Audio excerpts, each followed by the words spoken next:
Warning, I swear a lot. Hello ladies and gentlemen, and welcome back to the Abnormality story record hoedown.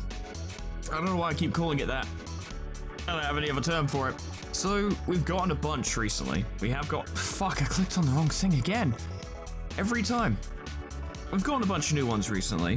One very significant one that definitely is worth looking into, and then some more milder ones that I think will probably be interesting in their own right. But someone did mention ages and ages ago that it is good to keep on top of this because the number of abnormalities you have can really pile up, and the longer I leave these, the more of a pain they're going to be to do. For instance, we got Scorched Girl already, front and center. I'm going to save... Where are they? Going to save Censored for last. Which means if they're not interesting or detailed, it's going to be very disappointing. But Scorched Girl's a good place as any to start. It takes the form of a girl burnt to ashes. Even though there's nothing left to burn, the fire still does not extinguish. A matchstick impales the girl's body like a stake. Usually the match is always lit, while the abnormality shows no sign of activity. Because of this, employees often speculate that the matchstick may be the abnormality's true body. However, recently, the ashen figure was seen crying, according to witnesses. Excerpt from Abnormality Specialist Dr. Redacted's research log. The charred body represents the child's crumbled hope, while the ever-blazing flame represents the obsession for affection. It's always in conflict with the contradiction between these two. We paid a boatload and that's all they have to say? Excerpt from recorded staff conversation. Well, she's like a ticking time bomb. No one can tell if she's in a good mood or not. We just hope that we won't be the one blown up before entering the containment unit. She won't get any better. We can only try and keep her from getting worse. Excerpt from counseling log. I never thought the abnormality would be able to escape. Maybe we were getting careless, but it seemed that all it could do was burn up the match stuck in its body. Yes, our response was a bit late. Admitted. Most abnormalities that tried to escape would attack the employees in front of them, but this one didn't show any aggression toward the nearby employees. Instead, it headed to a different department, the most crowded place in the company. If we didn't suppress it at the door, half of the people here wouldn't be in one piece. So it's a fairly vague one, like there's no real details on what it actually is, but that's kind of the point. There's speculation. Some employees believe it's the matchstick embedded in its chest, but then evidence came to suggest that the actual figure, the humanoid figure itself, might be the entity. We have no idea where the hell it comes from, what the hell it's based on. Fairy tales. This is based on a fairy tale. Okay. It's not one I'm familiar with. I don't suppose every fairy tale abnormality has to be based on actual fairy tales, as much as they might just be sort of fairy tale-esque, kind of based off of stories, even made up stories within LobCorp's world. I don't know. If you do know if this is based on a real fairy tale and you know what it is, then let me know, but I'm personally not familiar with it. Interesting. Not the most fascinating subject we have, but interesting nonetheless. Now we'll go and see Barely. Hey, Barely. Oh, wow. Oh, wow. Oh, yeah. Okay. All right. Yeah, hey, Barely. An abnormality that resembles a large, raggedy teddy bear. It's missing some fur and only has one eye. The old ribbon around its neck hints that it may have received much affection from its previous owner. There is a name on the ribbon, but it's too tattered to be discernible. It seems that it knows it has been abandoned and looks dejected. Excerpt from counseling log. I was on the night patrol. I didn't feel the need to pay attention to Happy Teddy since it was harmless for the most part. I just looked inside the containment unit to check on it. Teddy was hugging someone tightly. I thought it was Redacted, the employee who was in charge of Teddy for a while, working late. But something was odd. I entered the unit and called out Redacted's name, but they didn't answer. I immediately pressed the emergency button to call in reinforcement. Turns out Redacted had been in a coma for 8 hours. They were in Teddy's arms the whole time. An old letter stamped with rejected. Remember what was written in the employee manual. Do not have personal feelings towards abnormalities. At first, I didn't get what that was supposed to mean. Does it even make sense to develop any emotion towards those monsters in the first place? It's okay. They are monsters. Between the two of us, we can call them that. Happy Teddy Bear was the second abnormality you took charge of. I guess you must have thought that not all abnormalities are monstrous after seeing it. The figure of an old abandoned teddy bear may have brought up old memories of yours. Teddy seemed to like your hugs. Yeah, it would actually produce more energy when you were around, and in no time, they put you in charge of Teddy. You probably felt some kind of responsibility for it, right? I started getting worried as you visited Teddy's unit more and more often. It felt as if you were visiting an orphanage for volunteer work. It seems Teddy saw you as its new owner. Maybe you'd have been happy to hear that, but you see, Teddy never wanted to be separate from its owner ever again. You probably always promised that you'd return, but it couldn't understand. I heard that you miraculously survived, and that they spent an hour trying to separate you from Teddy's embrace. Though others may forget about you, I will always remember you. May there be a miracle. That's just kind of a sad story, really. It's just sad. It's just an abandoned teddy bear, and it's basically sentient, but sentient to the point where it knows it has one purpose to fulfill, and that is to provide comfort to the person who owns it, or whatever, the kid who owned it. And then when the child grew up and left it behind, oh, nice one.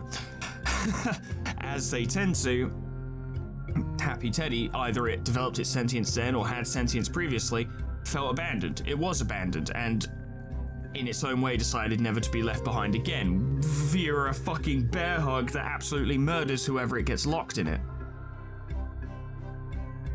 But I kind of thought this would provide a little more context to whom the little girl was, the original owner, which is mentioned a lot in the dialogue that comes up when you actually work with Bailey. I call him Belly. I thought it'd provide more context as to who she was, what happened to her, but it seems like the fatal bear hugs occurred after the original owner left the toy behind. Hence the situation that it's in now. This one does hit me a little bit because as I grew up, I always had trouble throwing away my old toys because I had an attachment to them. I don't know. I just couldn't bring myself to get rid of them half the time. Maybe it's because I watched Toy Story when I was a kid or something. But like, I felt like I did feel like I was abandoning them, which is dumb. But that's just how it is. I still have my first ever soft toy on my desk. It is a kangaroo hand puppet. I love that thing. I'll never get rid of it. But yeah, barely. Interesting. Oh yeah, Beauty and the Beast. I forgot about Beauty and the Beast. We haven't done this one yet. A self-loathing abnormality that spends every day letting out miserable screams. It wishes to break the cycle of the curse, but there is no way to do so. Beauty was once a fair lady with charming green eyes, as we can see in the picture. One day, this poor lady learns of a job opening at the manor of the Count with the promise of hefty payment. The Count had a monstrous appearance. Rumors say anyone who dares to enter his manor is never seen again. It must be that hideous monster preying on people. With that thought in her mind, she brought a very sharp knife with her. The lady was hired and worked at the manor. Contrary to the rumor, the monster was nowhere to be seen. Sometimes at night, she could hear a voice. It was very kind and compensated her for her troubles handsomely. Working in the manor, the lady bore a greedy thought. If the Count was gone, I could take all his possessions for myself. One day, she went inside the Count's room, the room that she was instructed to never enter during the day. There she saw the Count's true form. He was truly horrendous. Hundreds of eyes, 4 legs. He was neither human nor animal. The lady thought, perhaps such a hideous monster would be better off if it didn't exist. She proceeded to stab the beast with her knife. Surprisingly, the beast laughed in its last moments. Before the lady could even ask why it was laughing, she began to change. Hundreds of eyes formed and a thick coat of fur grew on her. Soon, she turned into the beast. Now the manor and all its riches belonged to her. Rumors say anyone who dares to enter the Count's manor is never seen again. Well, that's a hell of a twist on the Beauty and the Beast story. It's not even really the Beauty and the Beast story, to be honest. The only reason Beauty is called Beauty is because she's pretty, I guess. She just goes there for a job and then tries to rob the guy. And apparently the Count was super chill. So, really just kind of her fault, isn't it? Being stupid and greedy. But Beauty and the Beast is a pretty horrendous thing. Just, I don't know. It's bad enough that it looks terrifying, but the fact that it fucking hates existing is not ideal either. It's an interesting gimmick with the repression mechanic, wherein repression is your highest chance of success, but repression affects its health. Chloe, who had carried out the work process, that was literally Chloe, began to suffer symptoms. Soon Beauty and the Beast was born anew. Fortunately, that wasn't our Chloe, but yeah, if you do repression like twice or more, I guess the employee dies and replaces, and it just becomes Beauty and the Beast, I'm guessing. Like, it really, what happens is that the employee dies. Interesting mechanic. I feel like there are too many deaths in this game. If I may lend a complaint for just a moment, I think there are too many deaths. Either that, or I have gotten unlucky and I've just been getting deaths all the time. But deaths, some of these abnormalities I would really wish were a little stronger, just to have a bit more of an impact. But deaths, I don't know. I did struggle with the Forsaken Murderer when it first showed up. There was a time, once upon a time, where deaths were a real issue for me to deal with. Like Puppet killed someone as well. But I don't know, it feels like we have too many. I want more HEs. I want anything other than Teths at the moment. I want either some Zayans, because they'll be interesting to just check out, or some HEs and Vavs and Alephs and whatever, to really shake up the formula. Now, I know there are going to be Alephs that are going to shake up the formula, because I've barely seen any of those yet, but too many Teths so far. I could do with some variety. Speaking of which, here's Bloodbath, another Teth. An abnormality which contains the pain of all those who couldn't take their sorrow in stride. A bath of a gloomy colour, topped up with blood. The blood is always kept in equilibrium, it never overflows. Only despair can be found in its sunken depths. Unbearable depression overwhelms all who look into the bath. In an instant, it can pull a nearby person into it. It bears no considerable strength, but those who suffer from its crushing depression do not resist. It devours the victim until nothing remains except for their wrists. All the hands which float in the bath are pale, exsanguinated. They stretch into the air and reach out as if asking for help. It is no easy feat to cut one's wrists with a sane mind. A strong will is needed with the resolve to make multiple attempts. Only when it is sliced as if one were simply cutting a mere slab of meat can they achieve this. Only when one yearns for death that much can they succeed. I eternally regret not realizing to ask her why she needed that industrial knife. I eternally regret not realizing that she was hiding her wrists with long sleeves. I eternally regret not realizing that she always took extra care to hide them whenever I spoke with her. I eternally regret not realizing that I never heard her cheerful laughter anymore, and that she roamed around the company with lifeless eyes more and more often. I can't even imagine how painful it would be to cut your wrist. I found out that the only reason she could manage to do something like that was she cut hers straight through. We always popped open a bottle of wine every time we succeeded. It became one of our customs. She told us that it only takes one slight misstep to fall into an indifferent habit if we get too used to success.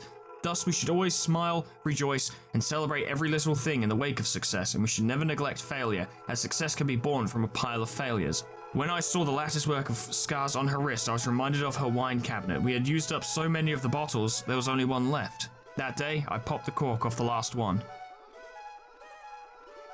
So this is a dire one. This is dire. This thing's just dire. It doesn't really do anything itself, to be honest, I don't think. I guess it just kind of preys upon, the feelings of the employee working on it, which I think is why low fortitude and low temperance results in instant death. Because it's people who are already not particularly strong, as it were, that are tempted in by it. I guess it probably exaggerates negative opinion and then uses that to draw in victims, as it were. And the funny thing is it provides a reward. You send employees in there to die and it increases the number of PE boxes produced, which is actually kind of fucking worthless because this thing does not have particularly good equipment. It's just a Teth. In my opinion, this kind of goes off of what I was saying about Beauty and the Beast in regards to having too many Teths. What they should have done is the requirements to use this without dying should have been higher, and this should have been like a HE or maybe even a VAV. And then increased PE box production would actually be a thing you'd want to consider, because you could give it some seriously decent equipment and tempt the player to make more morally dubious decisions, as I've done so many times throughout the playthrough. But as a Teth, like, its weapon is a white knife. Like, yeah, that might be decent for employee suppression, I think, because of its speed, but it's not that good, and the armor is so-so as well. It's got good white resistance and normal red resistance. That's it. It's weak to black and very weak to pale. There's no reason to feed this thing abnormalities and get more PE boxes, so it feels wasted. The ego gift is good, I'll give it that. But it's an interesting abnormality. It's unnerving, definitely. I've always found the concept of wrist cutting to be extremely uncomfortable. It sends a really uncomfortable feeling up my arms. I bet it does for many other people. I don't feel the need to provide content warnings for LobCorp, because if you know LobCorp, you know what this game's about, right? Like, it gets dire. It gets very dire. But, I wouldn't blame you if that one made you uncomfortable. Because, it's a whole thing. That is a whole thing. We didn't look into Burrowing Heaven, did we?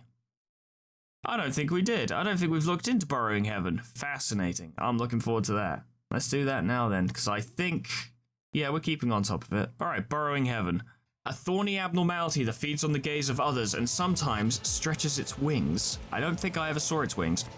Don't look away, just keep your eyes on it. It lives inside your gaze. The containment is but a facade. Contain it in your sight. Blinking is okay. It will tolerate such a brief moment of disruption. However, once it recognizes that it lost your attention and focus, it will spread its wings. Yes, wings.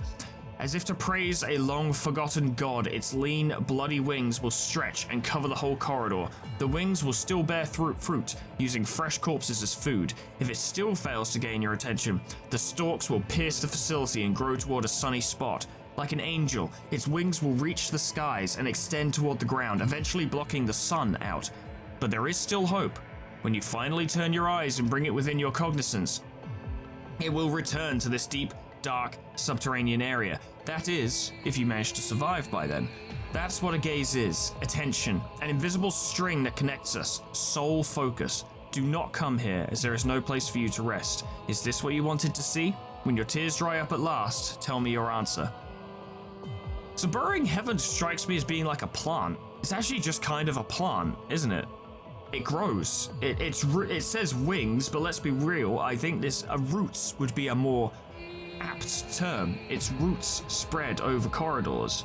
The stalks will pierce the facility. They grow up towards the sky to reach the sun. It's a plant. It's the center of a fucking tree. But it's fascinating that its growth is exaggerated by a lack of attention, and it's weird that it has to be the manager specifically who has to look at it, but that might just be a gameplay contrivance. That might not play into its actual existence, its lore, how it is within the world. Or maybe it is that way. Maybe it establishes a bond with, for lack of a better term, a link with the manager.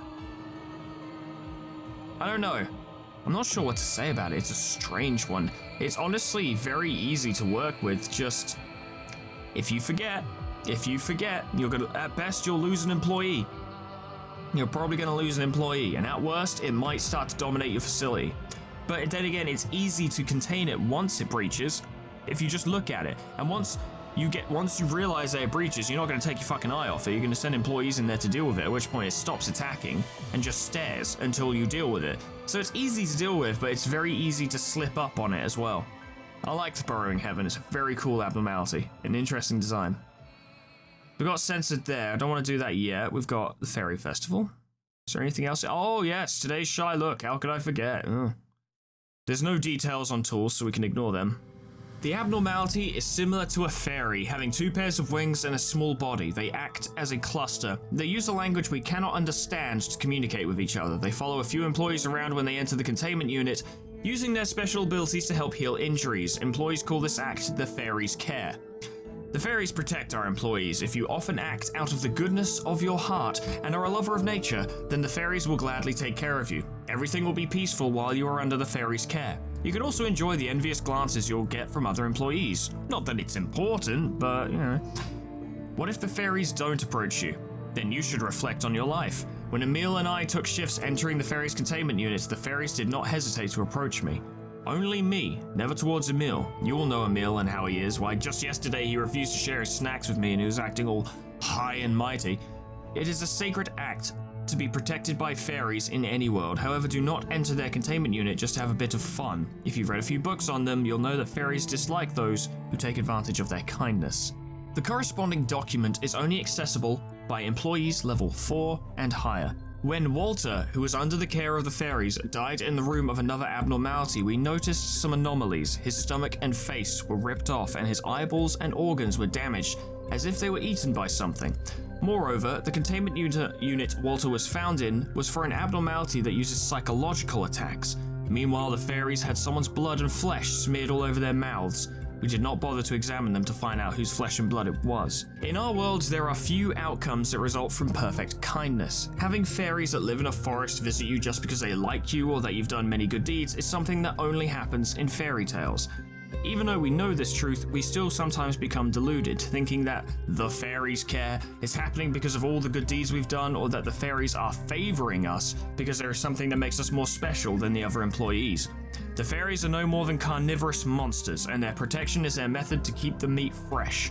When an employee enters another containment unit, they gobble them up in fear that they would lose their food to something else. However, the employees were greatly satisfied by the fairies' care, and we saw a drastic decrease in the accident rate, so we deemed it unnecessary to tell the truth to the employees.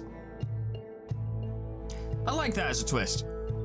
You see fairies, you see a bunch of fairies, you see them giving blessings and stuff, and you think, oh, what lovely creatures, you know, and they like me because I'm special, whatever. And in reality, it's a predatory method. It's the trick of a carnivore, where literally they're just trying to keep their food source. They're trying to maintain their food source.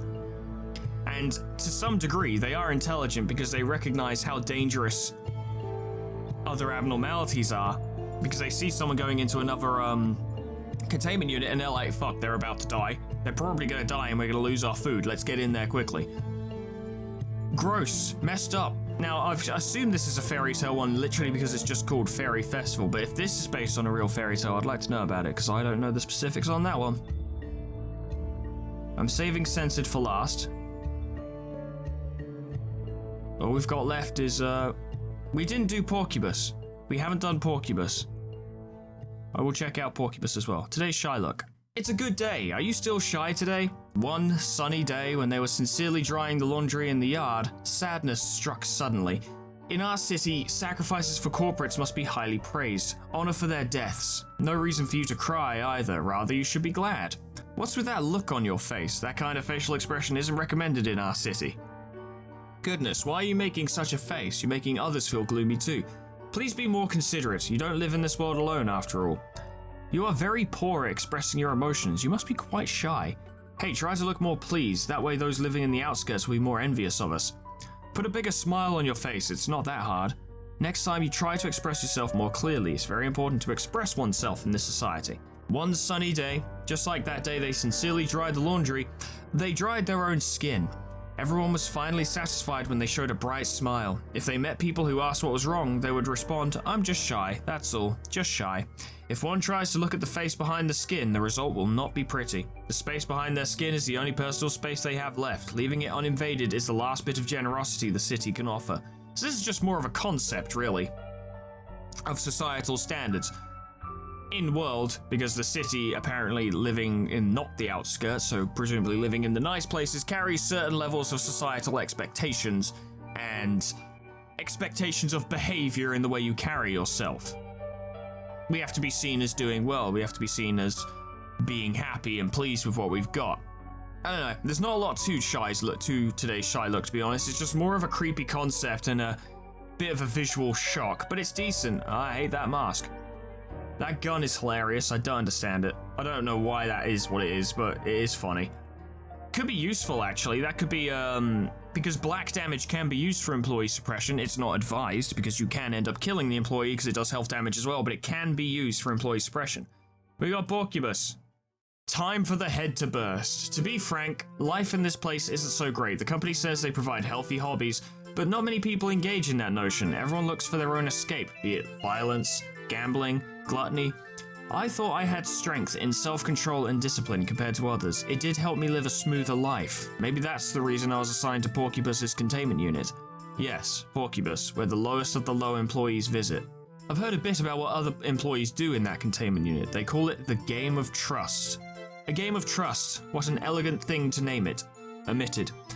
According to other employees, it wouldn't be too difficult to become intimate with it, and once I get along with it, I could acquire all of it with ease. They said when the time comes, Porcubus will lean down so that I can easily reach the thorns. It didn't take long until I got to where I could pet it. Okay, so I don't think it meant that kind of intimate, but when I see the word, it raises my eyebrow. Omitted. When I first touched its thorns, it felt quite prickly. It felt like a giant needle penetrated my skin, though there wasn't any bleeding and the pain went away after a moment. Then there it was, the most intense happiness you'd ever receive. It'd make your knees weak. When I snapped out of it, I found myself drooling. It scared me, so I didn't go back for a while. Then the situation gets worse. You'll get withdrawal symptoms like retching or sweating. Different employees show different symptoms. One employee even pulled out all their teeth because they felt like bugs were crawling all over them. How it felt? I can't find the words to describe it. Remember the greatest happiness you've ever felt in your life. This feeling would be hundreds of times better. You say I'm the last employee in charge of Porcubus. That's understandable, as the brain craves more intense stimulation. At first, all I had to do was be lightly pricked by one of the thorns. Now I have to rub my whole body against it to get the same high. I feel like all the blood in my body will rush to my head, eventually bursting it. I've already imagined my head bursting thousands of times anyhow. I have to get going. It's almost time for work. Actually, I'm drenched with sweat right now. Did you notice? Oh, and Porcupus doesn't show any aggression, unlike your speculation. It didn't eat us or bite our heads off or anything. All the corpses were smiling. Happily? That's all. It just makes people smile until death. No one is to blame. We have to go through hell every day. We're just having a small taste of heaven. You know what? I feel sorry for you. You've never felt these feelings and you never will, but you have to interview an employee on the edge like me while pretending to be decent. Now it's time for my head to burst. Good day. So it's drug plant. It's just a drug plant. It's just a big smiley. I feel sorry for Porcupus, because it appears to be benign. It doesn't appear to have any aggression or malice, and if it has any degree of sentience, it would, I feel like it probably has an animal level of sentience, you know, but it's quite passive and it allows employees to pet it and stuff. You know, it likes affection. It shows affection, but obviously touching it, if you touch one of its thorns, that seems to be a slippery slope to death, because the addiction is too fucking strong. But the creature itself seems fairly chill. It's quite pleasant. Like, it doesn't seem to have any malice. But then again, it did break out, if you remember. It did breach, and it did kill some of our clerks, but I honestly can't tell if that was an act of aggression or, you know, like a dog jumping up at you because it's excited. I don't know. You don't have a lot of details on Porcupus other than the fact that apparently it's packing the real shit. So I believe, yeah, that's everyone. Now we're on to censored. I'm curious as to how much detail I'm even going to get here. Because it's censored. The whole point is that you don't know what the fuck it is. Oh, wow. Oh, okay. Yeah, alright, sure. Yeah, okay, that's more than I was expecting. Any attempts to describe censored will cause severe mental corruption to both the speaker and the listener. Therefore, it is forbidden to record any depictions of the appearance of this censored. All audio and written records should be inspected to ensure that such depictions are deleted from them. All work pertaining to this deletion must be designated to level 5 or higher employees, except from audio record. Randy, it's a shame that we have to send such a capable employee like you to its containment unit. Do you have any last words before proceeding? Of course, when I say last words, it's just a precautionary thing. Censored. It can't be helped. I'm the employee with the highest resistance against cognitive breakdown. I've been apathetic towards everything since I was a kid. People often said I lacked empathy and wasn't normal. However, when I got to work here, my abnormal ability became the key to save everyone. This is something that can never be experienced anywhere else. Let me say this again. While it is true that you have the highest resistance among employees, that's only based on human standards. If you begin to suffer from a surge of intrusive thoughts, or you decide to count down from 10, but fail to remember what 10 even is, or feel an uncontrollable regurgitation of vomit or saliva, or if this place starts to feel like somewhere else other than the company, or you suddenly feel insignificant and think that suffocating is your only hope, you need to leave the containment unit immediately. If you tell me that one more time, that'll make it 13 times you've said that now. We cannot monitor you in real time. All cameras are off, and your audio record will only be updated after the work is finished. Needless to say, I'm worried about you. Why don't you repeat the instructions I gave you a bit ago? Go in, don't do the work myself, accompany employee censored and observe the work progress, and record everything that happens. Even if censored is in danger, do not attempt to rescue unless ordered otherwise, right? Exactly. Now our contact will be cut off in 10 seconds. Good luck and Godspeed to your record. I have no regrets. I'd say I'm pretty lucky compared to the others. At the very least, I get to leave my last voice record. Well, I say last only as a precaution, but alright, your record will be eternally archived and all our employees will remember you. 3, 2, 1. End audio receiving. Censored. Randy, that looks just like our censored from long ago, doesn't it? Oh, I forgot for a moment that only I can see this. Employee censored who was with me became censored. It looks like it can even breed. Employee censored who was with me became censored. This is just like the process of censored. I feel a little sick, but I'm good. A small censored came out of employee censored's censored. I can't believe this. Now it's starting to censor employee censored. Employee censored is screaming like censored. The cries, can you hear them? It reminds me of censored. Sound. Censored. Now I see. This is our censored. This is the reason censored exists. This is the worst thing I've seen in my life. I can't even move. Looks like censored has made me its next target. Soon I will censored too. It's getting closer. I'll put the recorder in my censored. I hope this record will help everyone. Audio cuts off.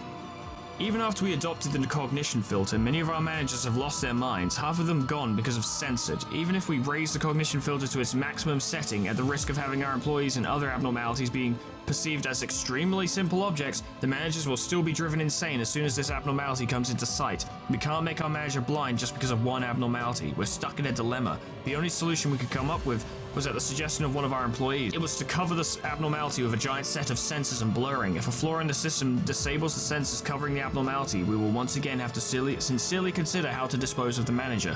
I can't even begin to figure out what the fuck this thing is. You can speculate, sure. There are many ways in which you can speculate, but it's simply impossible to determine what the thing is, what it does, what it looks like, the effect it has, what it does to employees. Depending on where your mind goes, you can make assumptions, but it's impossible to say. And that's the point. It's truly impossible to figure out what the fuck this thing is doing. All we know is that it kills people and it can make more of itself. And anyone who sees it freaks the fuck out. Like, it's a mentally shattering thing to look at.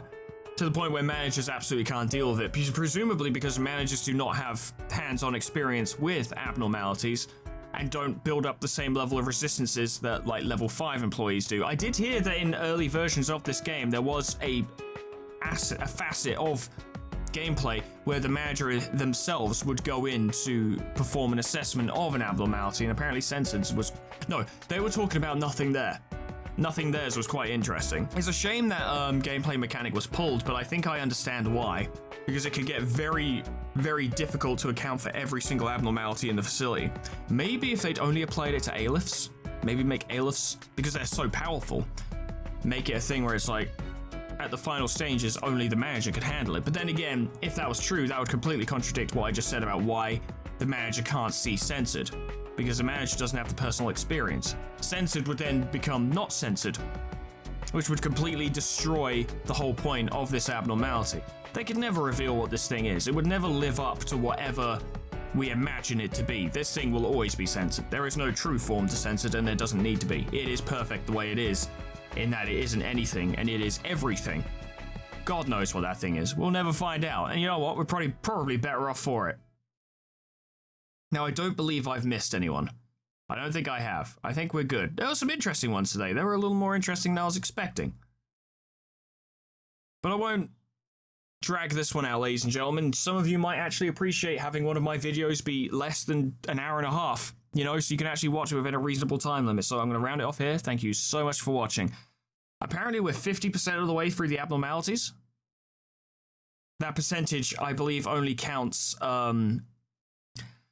non-backer abnormalities, so I don't think Papadai is a part of that. So we're actually 50% of the way through our abnormalities, which is quite surprising. I'm worried that I'm going to miss, like, Zayans or Teths or whatever, and then have to fucking restart the game again. And if so, that would be an absolute nightmare. But if it happens, it happens. I'll have to deal with it. But once again, thank you so much for watching. What do you think of the abnormalities we've seen today? I mean, yes, censored does kind of take a spotlight, but there were some interesting ones here, for sure. Like, Porcubus had an interesting twist on it, where it's a seemingly pleasant creature. Shy's Look was a strange concept. Bloodbath was fucking rough. Like, it was just rough. Beauty and the Beast was an interesting story, and Scorched Girl, once again, more of a concept than an actual... well, I mean, it is a living thing in its own right, but more of a concept. But once again, I digress. Thank you so much for watching, and whatever happens next time, and I'm sure we're going to have more abnormalities and interesting ones to check out next time, because I'm burning through the days like crazy. The next abnormality breakdown, hoedown, whatever the hell, probably won't be too long from now, because I'm currently going at like 5 days at a time per episode, so we're going to get some more abnormalities, and we're going to learn some stuff. And when we do, and when we come to check them out, I hope I see you there. Doodles. Goodbye.